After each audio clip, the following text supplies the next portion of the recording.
una nakikita ng Diyos yung mga silent sacrifice mo. Kumbaga, ngayon mo lang nga siguro nilathala to sa pamagitan ng pagsulat sa amin, pero hindi mo alam kung gaano kalaki yung ginagawa rin naman ng Diyos doon sa background.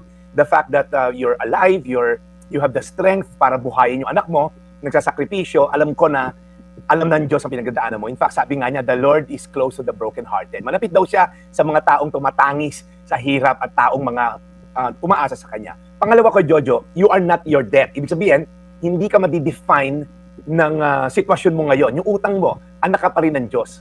Huwag mong hayaang tukuyin ng kakulangan yung pagkatao mo. Kumaga, kahit na ikaw ay baon sa utang, pero ikaw naman ay may integridad, hindi ka nagnanakaw, di ba?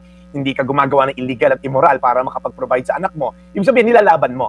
Sabi sa Filipos 4:19, at dahil kayo'y na kay Kristo Jesus, ibibigay niya sa inyo ng aking Diyos, sabi, ang lahat ng inyong pangangailangan mula sa kasaganaan ng kayamanan niya. Now, bakit pastor hindi pa rin na provide yung mga pangangailangan ko? Well, ito yung premise, Kuya Jojo, no? At dahil kayo'y na kay Kristo. I think any loving parent, ako po, magulang din, si Chacha, si Ted, mga magulang, pagka po nangailangan talagang kahit hindi lang nga tayo kumain, mapakain lang yung mga anak natin, inilalaban natin yan, Kuya Jojo. Kaya kapit lang, patuloy tayong kumapit kay Kristo.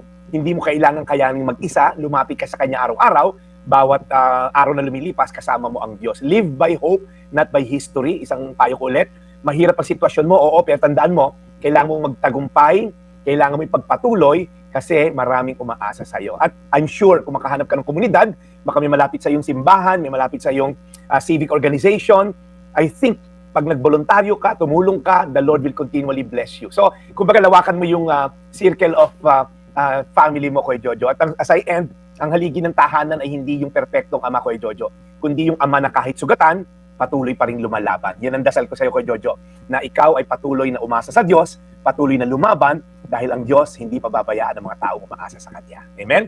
Filipos 4:19, at dahil kayo na kay Kristo Jesus, ibibigay sa inyo ng aking Diyos ang lahat ng pangangailangan nyo mula sa kasaganaan ng kayamanan niya. Tayo manalangin, Lord. Maraming sinasalamin si Kuya Jojo sa mga Pilipino na umaasa, Lord God, sa utang, pang-araw-araw ng pangangailangan. Pero alam ko, Lord, naniniwala ko ilalabas mo siya sa cycle of debt, o yung mga utang na pambayad lang, uutang, pambayad sa utang, ay utang din.